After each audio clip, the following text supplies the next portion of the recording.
नमस्कार विद्यार्थियों, आज की ऑनलाइन क्लास में आपका स्वागत है। हम पढ़ रहे हैं सुमित्रा नंदन पंत की कविता नौका विहार। यह उसका दूसरा भाग है। हम इसके पहले भाग को पढ़ चुके हैं। उनके गुंजन काव्य संग्रह में संकलित यह कविता नौका विहार प्रकृति चित्रण, गंगा के तट का चित्रण और दार्शनिकता से युक्त जीवन की शाश्वतता का संदेश दे रहा है। जिस प्रकार नौका गंगा की धारा में चल रही है, गंगा की धारा क्षुण है, शाश्वत है, उसी प्रकार यह जीवन जो है वह शाश्वत है। कविता में आगे कहते हैं, विस्फारित नयनों से निश्चल कुछ खोज रहे चल तारक दल, ज्योतित कर नभ का अंतस्थल। विस्फारित नयनों से अन्वेषण की व्यग्रता में खूब खोले गए नेत्रों से। और नेत्र किसके? उन तारों के जो आकाश में तारे हैं, रात्रि समय है रात्रि का। ये जो नक्षत्र समूह है, ऐसा लगता है कि आकाश में कुछ खो गया है। तारे आंखें खोलकर उसकी खोज में लगे हैं। ज्योतित कर नभ का अंतस्थल, तारों के झिलमिल प्रकाश से नभ का अंतस्थल आकाश का प्रदेश ज्योतित या प्रकाशित हो रहा है। जिनके लघु दीपों को चंचल अंचल की ओट किए अविरल फिरती लहरें लुक छिप पल पल। तारे रूपी दीप, यहाँ रूपक अलंकार, लघु दीप हैं, छोटे दीप हैं। तारों के प्रतिबिंब गंगा में बहाए गए छोटे छोटे दीपों के समान लग रहे हैं। और लहरें जो है उस पर अपने आंचल की ओट किए हुए लुकी छुपी पल पल फिर रही है। आगे कवि कह रहा है, सामने शुक्र की छवि झलमल, पेरती परिसी जल में कल। शुक्र की जो छवि है वह गंगा में दिख रही है, शुक्र तारा, और वो परी के समान जल में सुंदर लग रही है। यहाँ उपमा, रुपहरे कचों में हो ओझल, सुंदर केशों में, सुंदर केश, रुपहरे कच्छ, उन गंगा की जो विचियाँ हैं को ही कवि अप्सराओं के कच्छ या केश पात्र मान रहा है। लहरों पर शुक्र का प्रतिबिंब पड़ा है, वह कभी लहरों में छिप जाता है, कभी स्थिर शांत जल में स्पष्ट दिखाई पड़ता है। अतः यह उत्प्रेक्षा की गई है कि वह परियों के समान कभी दृश्य है तो कभी अदृश्य है। यहाँ उत्प्रेक्षा अलंकार है। तो वह 10वीं लहरों के घूंघट से झुक झुक, 10वीं का शशि निज तिर्यक मुख, दिखलाता मुक्ताशा रुक रुक। 10वीं का शशि, यहाँ जो चंद्रमा की 10वीं को उदय होता है। मुग्धा एक नायिका है। मुग्धा नायिका उसको कहते हैं जो नवोढ़ा बालिका होने के कारण अत्यंत लज्जाशील है और काम तंत्र में निपुण नहीं है। वह प्रियतम को देखने की उत्कंठा से घूंघट खोल देती है, किंतु लज्जा और संकोच के कारण फिर घूंघट में अपना मुंह छिपा लेती है। चंद्रमा के बिंब पर यहाँ मुग्धा नायिका के व्यापार का समारोह सटीक है। तो लहरों के घूंघट से झुक झुक वो 10वीं का जो निज तिर्यक मुख है वह मुग्धा नायिका सा दिख रहा है, वह चंद्रमा के समान। आगे कवि कहते हैं, अब पहुंची चपला बीच धार, छिप गया चांदनी का कगार। चंचल जो नौका है वो पहुंच गई है बीच धार में, और दूरी के कारण जल में कगार का प्रतिबिंब अब दिखाई न देता था। दो बाहों से दूरस्थ तीर, धारा का कृष्ण कोमल शरीर, आलिंगन करने को अधीर। दूरस्थ तीर, तीर को नायक की पदवी दी गई है। गंगा की कृष्ण धारा जो पतली धारा है को नायिका मान लीजिए। तीर दोनों भुजाओं से प्रेषी धारा के कृष्ण सुकुमार कोमल शरीर का आलिंगन करना चाहता है। यहाँ तीर नायक के बाहें हैं और वो जो पतली धारा है उसको गले लगाना, आलिंगन करना चाहता है। अचेतन में चेतन का व्यवहार आरोप है, मानवीकरण का अच्छा उदाहरण है। यहाँ पर मानवीकरण अलंकार है, जहाँ पर प्रकृति पर मानवीय क्रियाओं का आरोप लगाया जाता है। अति दूर क्षितिज पर विटप माँ लगती भ्रूरेखी सी अराल, अपलक नभ नील नयन विशाल। विटप माल तरु की पंक्ति है, अराल यहाँ कुटिल पंक्ति, भ्रूरेखी सी अराल टेढ़ी मेढ़ी वृक्षों की पंक्ति किसी कामिनी सी कुटिल भ्रूरेखा के समान प्रतीत होती है जो किनारे पर वृक्ष हैं। नभ नील नयन विशाल, अपलक नभ नील नयन विशाल, नीलाकाश तरुणी के विशाल लोचनों के समान है। वो विशाल नयन है उसके। आकाश में नेत्रों का उपम्य किस भाव से देखा गया यह स्पष्ट नहीं है। आगे कवि लिखते हैं, माँ के उर पर शिशु सा समीप सोया धारा में एक द्वीप, उर्मिल प्रभा को कर प्रतीप। उर्मिल तरंगों से युक्त गंगा की धारा में प्रवाह की गति को रोकते हुए एक द्वीप सोया हुआ है जिसके चारों ओर पानी है। ऐसा लग रहा है माँ के उर पर शिशु सा समीप, वह जैसे किसी ममतामयी माता के उर पर शिशु निश्चिंततापूर्वक सो रहा हो। द्वीप को नदी का शिशु कहना उचित है, नदी ने ही तो उसका निर्माण किया है।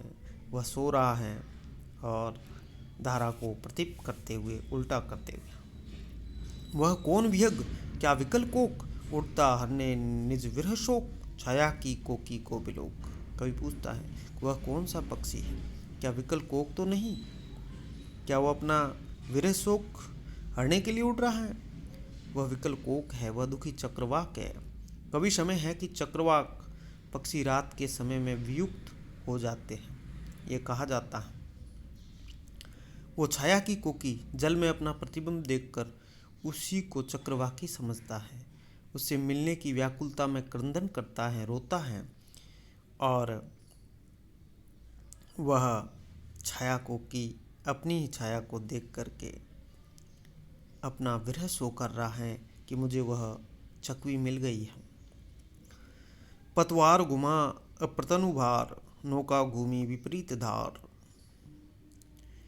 पतवार को घुमाया, प्रतनु हल्का, भार हल्का, नौका घूमी विपरीत धार। अब तक तो नौका धारा के साथ चलती थी, अब नौका बिहारी लोग लौट चले। नाव धारा के प्रतिकूल चलने लगी, भारहीन हल्की नाव हो गई। जो नौका धारा के साथ चलते समय भारहीन थी, वही अब भारी परिश्रम से चलाने लायक हुई। डांडो के चल करतल पसार, भर भर मुक्ता फल फैन पार, बिखराती जल में तार हार। डांडों का चल करतल पसार, नौका के डांडे ही चंचल हाथ हैं, उन्हें पसार कर, उन करतलों को पसार कर। भर भर मुक्ता फल, मुक्ता यानी मोती, फैन स्पार यानी शुभ्र फैन या उसके झाग, सफ़ेद झाग मोतियों के समान लग रहे थे। यह फैन ही मुक्ता फल मोती है। ऐसा प्रतीत होता है कि नौका डांडे रूपी हाथों से फैन रूपी मोतियों को बिखेर रही है। सुंदर रूपक किया गया है, सुंदर रूपक का उदाहरण, सांग रूपक की सुंदर योजना है। आगे कभी कह रहे हैं कि चांदी के सांपों सी रलमल नाचती रश्मियाँ, जल में चल रेखाओं सी खिंच तरल सरल।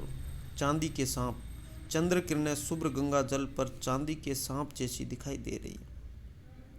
लहरों की लतिकाओं में चांदी के सांपों की रलमल नाचती रश्मियाँ, रश्मि यानी किरणें, जल में चल उस चांदनी, चांद की किरणें, रेखाओं से खिंच तरल सरल। गंगा जल पर चांदी के सांप जैसी दिखाई दे रही। लहरों की लतिकाओं में खिल, सो शशि सो उड़ू झिलमिल, फैले फूले जल में फैनिल वो झाग फैनिल। गंगा की लहरों को कवि लताएं समझता है। सो शशि यानी चंद्रमा और सो उड़ू यानी नक्षत्र या तारे। गंगा के जल में दृश्यमान चंद्र और नक्षत्रों के सो प्रतिबिंब मानो इस लहर रूपी लताओं में खिले फूल हों। कितना सुंदर चित्रण किया गया है, अलंकारिक चित्रण, छायावादी शैली में। ये कला पक्ष है इसका। फैले फूले जल में फैनिल वो झाग ऐसे दिखाई दे रहे। अब उथला सरिता का प्रवाह गहरा नहीं है, लगी से ले ले सहजता एक लंबा बांस जिसे उथले जल में नाव का संचालन किया जाता है। पतवार है, वह चल रही है। सरिता का प्रवाह अब गहरा नहीं है, डांडों से था ली जा सकती है। हम बड़े घाट को सहसा उत्साह के साथ हम अब घाट की ओर बढ़ रहे हैं। जो जो लगती है नाव पार उर्मे आलोकित सत विचार, सैकड़ों विचार हृदय में आलोकित हो रहे हैं जो जो नाव पार हो रही है। कवि नौका विहार की इस सामान्य घटना से ही प्रेरणा लेता है, जीवन की शिक्षा ग्रहण करता है, उसके ओर में नवीन विचारों का उन्मेष होता है। अब वो दार्शनिक होता जा रहा है। कवि की कविता जीवन की दार्शनिक व्याख्या आरंभ हो रही है। इस कविता में अब धाराशाही जग का क्रम है। इस धाराशाही जग का क्रम शाश्वत, इस जीवन का उद्गम शाश्वत है, गति शाश्वत संगम। जग का क्रम जीवन की रीति जो है गंगा की सी धारा के समान है। गंगा की धारा में जो लहर उठती गिरती है और प्रवाहित होती रहती है, उसी जीवन की धारा की निरंतर गतिशीलता है। व्यक्तियों के जन्म मरण का उत्थान पतन का वही स्थान है। शाश्वत गति है, शाश्वत संगम है, जीवन का उद्गम है। जो लहरों के बनने बिगड़ने का, व्यक्ति आते जाते रहते हैं किंतु जीवन का क्रम नहीं टूटता। इसी को वेदांत में प्रवाह नित्यता कहते हैं। पंत ने गंगा प्रवाह को ही आधार बनाकर गतिशीलता को, निरंतरता को उचित व्याख्या की है। इस जीवन का उद्गम शाश्वत है। संसार नश्वर है, क्षणभंगुर है। यह तो एक ऐसा प्रत्यक्ष सत्य है जिसके लिए अन्य प्रमाण की आवश्यकता नहीं है। शाश्वत नभ का नीला विकास, शाश्वत शशि का यह रजत, शाश्वत लघु लहरों का विलास। ये जो नभ का नीला विकास है, नील फलक है, ये शाश्वत है, हमेशा से है। शशि का ये जो हास है, लहरों का लघु विलास है, नभ का नीला विकास, ये सभी शाश्वत है, हमेशा रहने वाले हैं। समस्त सृष्टि का मृत्यु में उपसंहार होता है। अतः इसे शाश्वत कहने का तात्पर्य यही है कि इन वस्तुओं की सृष्टि पुनः पुनः होती रहती है। प्रलय के बाद सृष्टि, सृष्टि के बाद प्रलय का चक्र निरंतर घूमता रहता है। अतः कवि जन्म मरण को ही चिर कहता है। यह एक ऐसी परंपरा जो बीच में कभी विच्छिन्न नहीं होती। जग जीवन के कर्णधार, नौका चलाने वाले कर्णधार की भांति जग जीवन की नौका का संचाल करने वाले हे परमात्मा, हे जग जीवन के कर्णधार परमात्मा ईश्वर, चिर जन्म मरण के आर पार वही ले जाता है। शाश्वत जीवन नौका विहार, वही जीवन को पार लगाता है, वही नौका विहार करवाता है। शाश्वत सृष्टि रूपी नदी के दो तीर है, जन्म और मरण। उनके बीच जीवन की नौका में हम विहार करते चले हैं। मैं भूल गया था अस्तित्व ज्ञान, जीवन का यह शाश्वत प्रमाण करता मुझको अमृत दान। यही कवि के लिए अस्तित्व ज्ञान है, सत्ता बोध है। ऐसी नित्यता में उसका अमृतत्व छिपा है। वह भूल गया था कि ये जीवन मरण क्या है, ये जीवन का क्रम क्या है, लेकिन अब मुझे शाश्वत प्रमाण मिल गए हैं और वह उसको अमृतत्व दे रहे हैं। और इसी नित्यता में, इस अस्तित्व ज्ञान में, इस सत्ता बोध में, इस परमात्मा की शक्ति में, इस शाश्वतता में उसे यह ज्ञान प्राप्त हो रहा है। इस प्रकार कवि अंत में उस गंगा की धारा में नौका विहार की तरह जीवन की शाश्वतता को जोड़कर इसको दार्शनिकता की ओर ले जा रहे हैं।